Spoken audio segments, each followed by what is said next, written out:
Discussions about AI and the future of jobs are beset by two common misconceptions.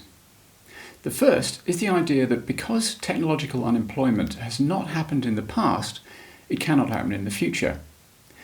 It's easy to see why this misconception is so widely believed. We've been automating jobs for centuries. Elevator operator, secretary, and farm labourer are just a few of the many jobs that were done by humans and are now done by machines. But the displaced humans either moved up the value chain or found new jobs altogether. Automation destroys individual jobs, but it improves efficiency, which creates wealth, which creates demand for products and services, which creates new jobs, generally better paid, safer and more interesting jobs. This hasn't been true for horses, however. In 1915, there were 22 million horses working in the USA, and the horse population there today is 2 million, which, if you'll excuse the pun, is unbridled technological unemployment. There's almost nothing that horses can do today which machines can't do better, cheaper and faster. The question is whether machines will ever develop the capability to do pretty much all the jobs that humans can do. And the unavoidable answer is yes, unless we stop developing them, which we won't.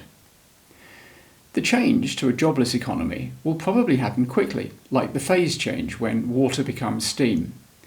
Before the phase change, there will be plenty of new jobs for humans, because, as I said before, automation creates wealth, demand, and employment. After the phase change, automation will still create plenty of new jobs, but the new jobs will be done by machines, not humans. To insist that technological unemployment is impossible is to claim that past experience is a guarantee of future outcomes. And if that was true, we wouldn't be able to fly. To insist that technological unemployment is impossible forever is to bury your head in the sand. It's dangerous complacency. The second misconception is the idea that the biggest challenge posed by technological unemployment is meaning. It isn't. It's money. The people who debate technological unemployment in public are usually people who find a degree of meaning in their jobs. They're in a minority. For most people, the purpose of a job is to put food on the table. It may also provide some structure and perhaps some status, but numerous polls have shown that for most people, jobs don't provide meaning. We find meaning in family, friends, beliefs, hobbies and passions. Three groups which prove conclusively that a job is not necessary for a meaningful life are aristocrats, comfortably off retired people, and children. All three of those groups are represented in this picture.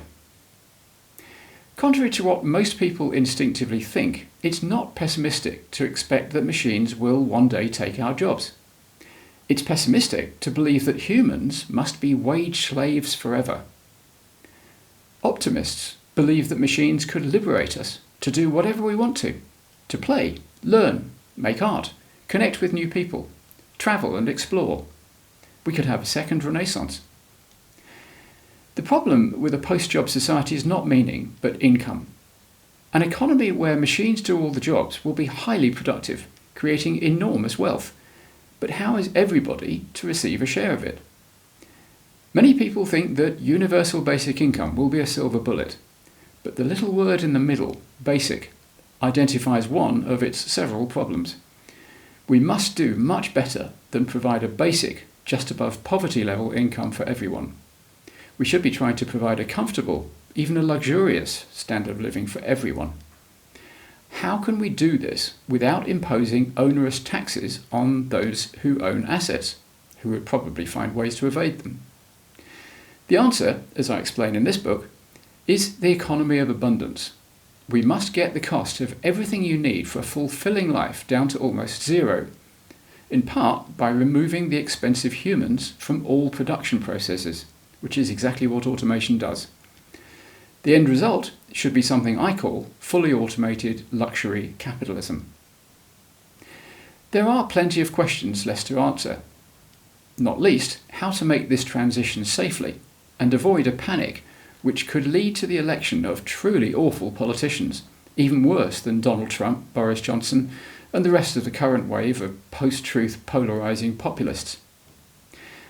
Contrary to what you often hear, a post-jobs world is coming, and if we're smart, and perhaps a bit lucky, it will be wonderful.